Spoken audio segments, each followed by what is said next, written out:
Suporterii BC Mureș, care s-au constituit în urmă cu 2 ani în grupul Marușca ca surcoloicări pe rețeaua de socializare Facebook, ajungând să numere deja 600 de membri, au organizat vinerea trecută All-Star Game-ul suporterilor, la care au fost invitați conducerea, staful tehnic, antrenorii și jucătorii de la BC Mureș. Loturile celor două formații care s-au duelat au fost formate din câte un jucător de la cele 6 echipe care s-au întrecut în această vară la campionatul de basket al suporterilor și câteva persoane care s-au înscris ulterior, adică 16 jucători. Antrenorii celor două echipe au fost Reci Seculovici, principalul Tigrilor, respectiv Saz Gaspar Bornăbaș, secundul de la BC Mureș. Partida a debutat ca la un meci oficial cu prezentarea jucătorilor și antrenorilor, ca apoi primul 5 să fie trimis pe teren de antrenori. Meciul nu a fost arbitrat, fair play-ul fiind cuvântul de ordine al partidei.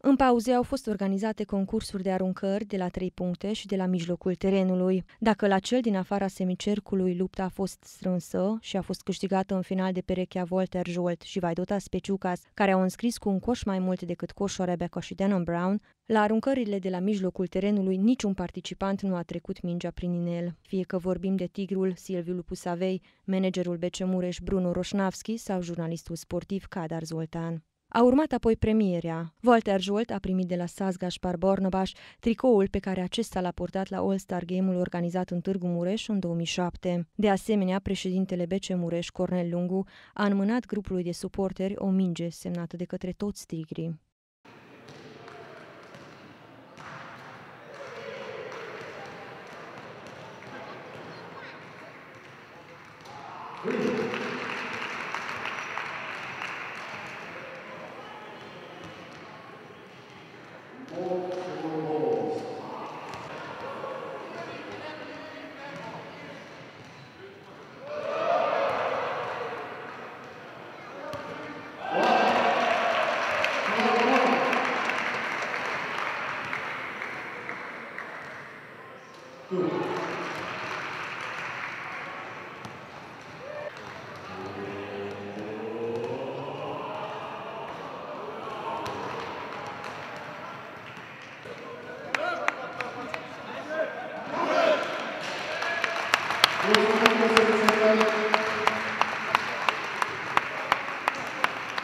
De asemenea, au fost premiați antrenorul de anul trecut al naționalei sub 16 ani a României, George Trif, și jucătorii Beloni Toma și Enghi David, pentru performanța din 2013 de a obține cel mai bun rezultat la europenele de basket dintre toate selecționatele României.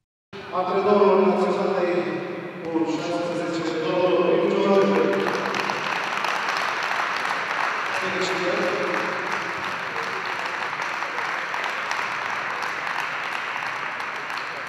Etichetarea nu s-a făcut încă de exterior.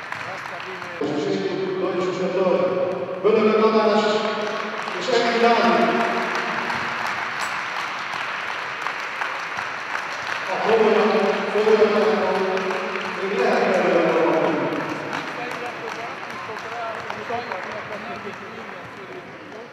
Pentru tigrii, dar și pentru organizatori, a fost un eveniment ce a îmbinat distracția cu mișcarea. It's good for everybody, I think, for us to relax a little bit, for kids and community to come together and enjoy, especially for fans. We don't get to see too much each other, and now we can interact a little bit. It is very nice. It is very nice and very good because we need to communicate with the people. These people is coming to every game to support us and help us, and it's good for us also to little bit change our routine. Practice this game, and we feel very good. Everybody, and I hope that will be the next period the same competitions. Punctul comun a fost BC Mureșul și de acolo a fost numai un pas. Deci totul a venit așa instantaneu, am organizat un campionat și cineva a întrebat, adică a zis că acum numai nouă All-Star Game ar trebui. Și uite că a fost. În viitor, astfel de competiții ar putea lua amploare. În grupul în care am făcut virtual sunt 600 de oameni. Dacă tot ar fi fost aici, ar fi fost și mai minunat. Probabil că acum prinzând gustul și alții o să vină să se miște, că de fapt important e să participe și prieteniile se leagă, deci nu o să rupem noi gura târgului cu știința noastră de basket. La All-Star Game, ce s-a desfășurat în sala de sport a gimnaziului Liviu Repreanu, au participat în jur de 200 de suporteri, inclusiv copii care au avut amenajat un spațiu special pentru ei.